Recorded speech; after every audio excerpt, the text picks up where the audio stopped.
क्या तेजस्वी यादव जो कह रहे हैं गलत कह रहे हैं या थोड़ा बहुत उसमें जायज भी कह रहे हैं? उसने कभी नैतिकता को कभी ताक पे नहीं रखा। उसके साथ मॉरलिस्टिक डिबेट, इसकी भी मैं भूरी भूरी आपकी प्रशंसा कर सकता हूं, क्योंकि आप ही ऐसा कर सकती हो, कोई दूसरा तो करेगा नहीं। डॉक्टर अजय आलोक, मैंने बीच में नहीं, आपका ये प्रॉब्लम आपके साथ यही, आप सुन ही नहीं सकती हैं, मतलब कुछ दिक्कत है।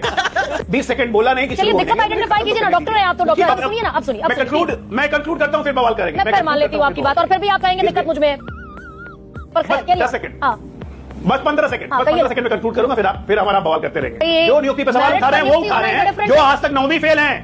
आप मेरी बात समझिए गरिमा जी, सवाल वो उठा रहे हैं जिन्होंने पढ़ाई को कभी महत्व ही नहीं दिया, जिनके लिए चरवाहा विद्यालय था, जो 9वीं पास नहीं कर पाए दुनिया की तमाम सुख सुविधा होते के साथ, जिसके लिए पढ़ाई कभी वैल्यू ही नहीं रहा, वो आदमी एक एजुकेशन पे सवाल उठा रहा है, लगातार उठा रहा है, और हम लोग उस पर डिबेट कर रहे हैं। आदरणीय राबड़ी देवी जी, कहने के लिए बिहार की एकमात्र महिला मुख्यमंत्री, उनकी योग्यता, शैक्षणिक योग्यता कितनी रही, उनके पास कितना राजनीतिक अनुभव रहा, कितनी कार्यकुशलता रही, इसके बावजूद उनको बिहार का मुख्यमंत्री बना दिया जाता है। 37% बच्चे 8वीं तक पहुंचने से पहले स्कूल ड्रॉप आउट हो जाते हैं बिहार में। डॉक्टर अजय आलोक बता रहे हैं हार्वर्ड पढ़कर कितनी बेटी आई बिहार की।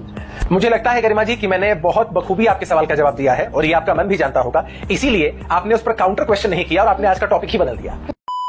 नमस्कार दोस्तों, समाचार 2.0 की और एक मजेदार डिबेट वीडियो में आप लोगों का स्वागत है। दोस्तों आज की डिबेट होने वाले है बीजेपी के प्रवक्ता अजय आलोक, जेडीयू के प्रवक्ता अभिषेक झा और वामपंथी पत्रकार गरिमा सिंह के बीच में। दोस्तों आज की डिबेट में भाजपा अजय आलोक और अभिषेक झा ने मिलकर गरिमा सिंह को धो दिया है, क्योंकि दोस्तों आज बिहार के पूर्व सीएम लालू यादव जी के बेटे तेजस्वी यादव जी के द्वारा उठाया गया एक सवाल पर आज की ये डिबेट चल रही थी, और मैडम जी ने तेजस्वी यादव जी के बात पर भरोसा करके भाजपा अजय आलोक से भिड़ गए। फिर भाजपा अजय आलोक और अभिषेक झा ने मिलकर पहले तेजस्वी यादव जी की धज्जियां उड़ाई और बाद में मैडम को जो वो तो आज आपको अवश्य देखना ही चाहिए। दोस्तों आज की ये डिबेट सच में बहुत ही मजेदार होने वाले हैं, इसीलिए आप लोगों से अनुरोध है बिना स्किप करके वीडियो को आखिर तक जरूर देखना, एंड वीडियो के बारे में अपना क्या राय है कमेंट में जरूर लिख के जाना। चलिए शुरू करते हैं।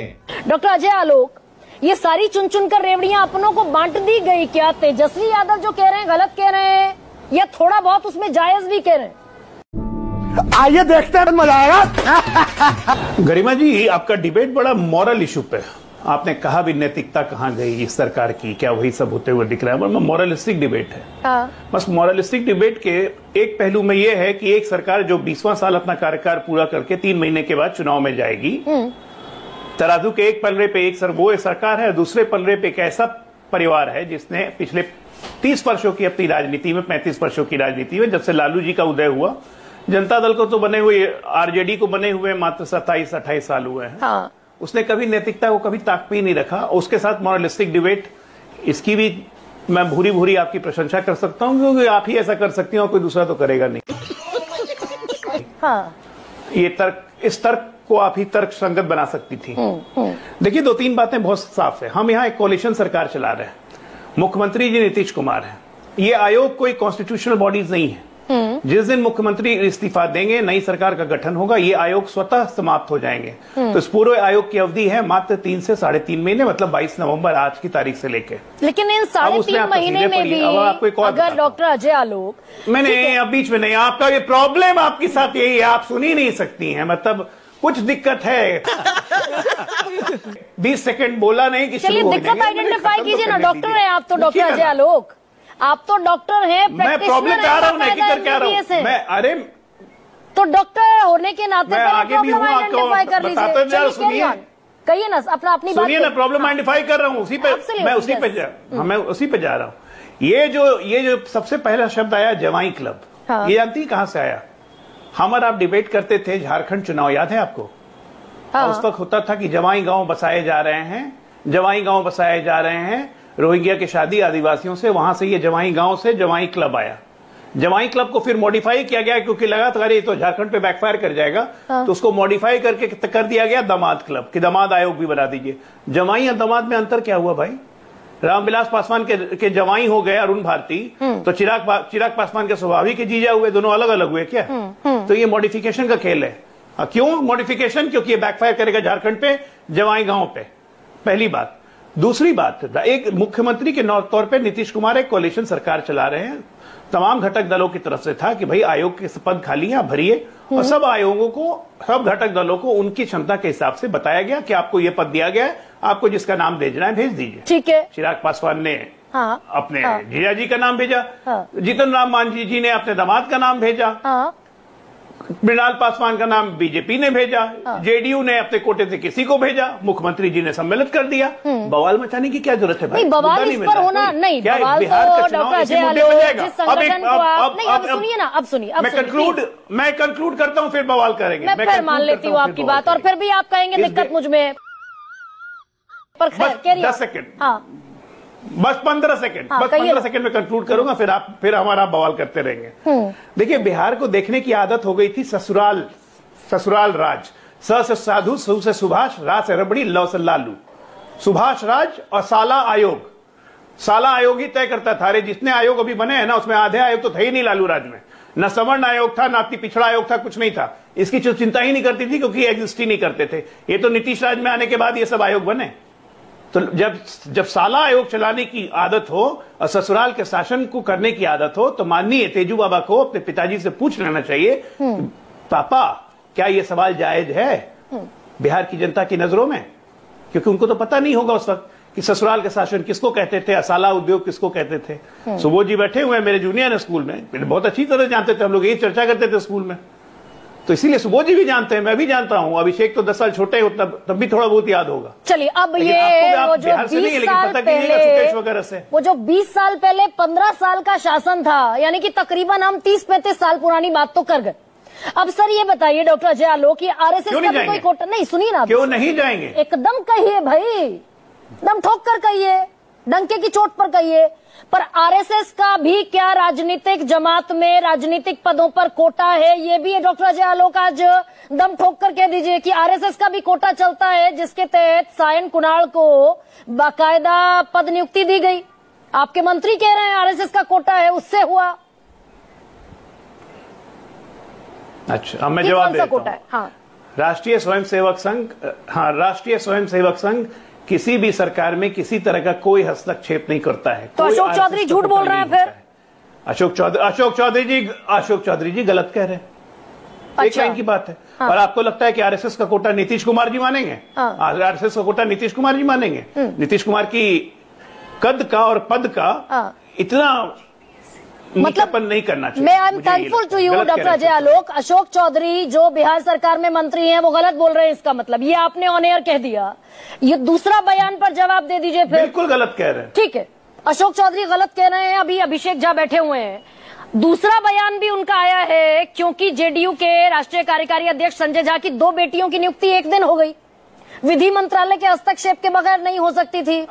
वो कह रहे हैं कि बाप ने अगर क्वालिफाइड बेटियों को पुश कर दिया तो बाप का पुश करना कोई अपराध थोड़ी हो गया। कितने क्वालिफाइड बेटियों को बाप पुश कर पा रहे हैं? संजय झा ना होते, विनोद झा होते, पुश कर पाते क्या? गरिमा जी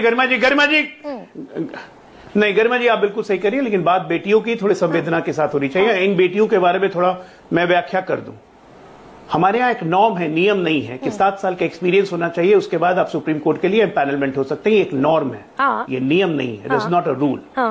हमारी ये दोनों बेटियां जो हैं, ये सुपर इंटेलिजेंट बेटियां हैं, जिन्होंने बिहार का नाम गौरवान्वित किया है। एक हार्वर्ड से, एक स्टैनफोर्ड से स्कॉलरशिप प्रोग्राम के तहत LLB हिंदुस्तान में करने के बाद LLM वहां से करके आई। Sir I agree. मैं डॉक्टर अजय आलोक, मैं आपके साथ एक पेज पर, और ऐसे लोग अगर बिहार के पैनल से एक मिनट गरिमा जी, बिहार की बेटियों की बात है, मैं बिहार की बेटियों की बात है, अपनी बात खत्म, मैं खत्म कर लूं, उसके बाद आप जरूर बोलिएगा। बिहार की बेटियों की बात है।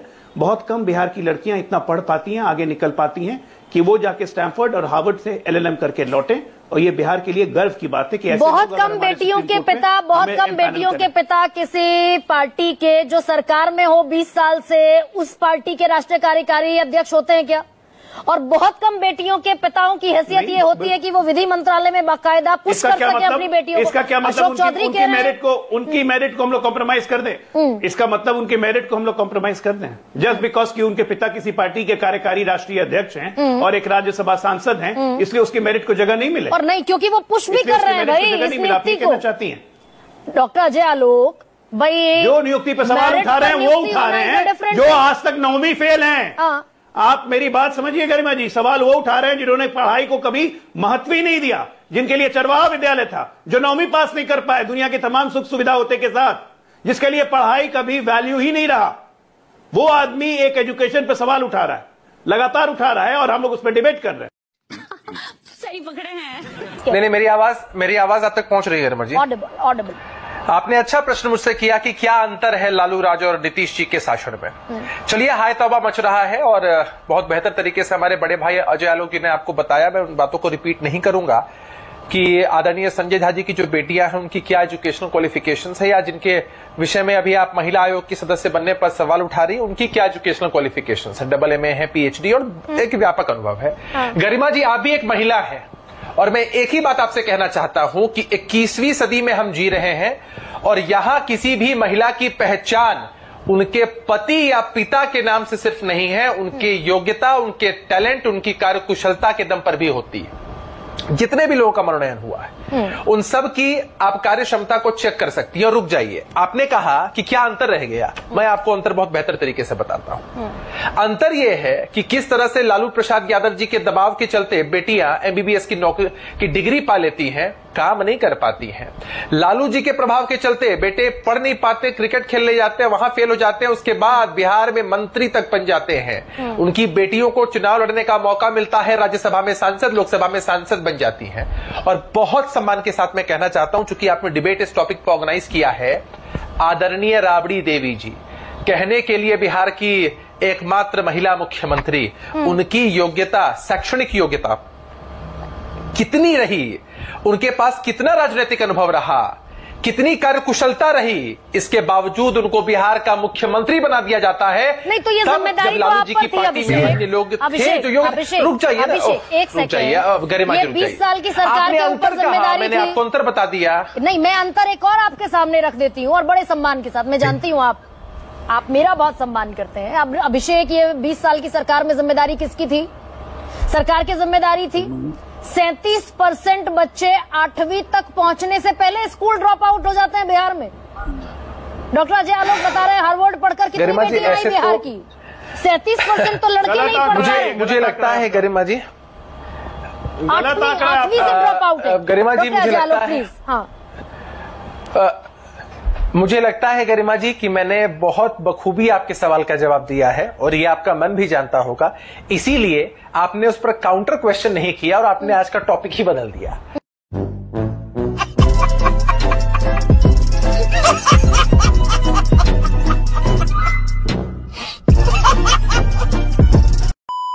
दोस्तों, वीडियो अंत तक देख ली तो अच्छी लगी होगी। अगर अच्छी लगी तो वीडियो को एक लाइक एंड चैनल को सब्सक्राइब कर लेना।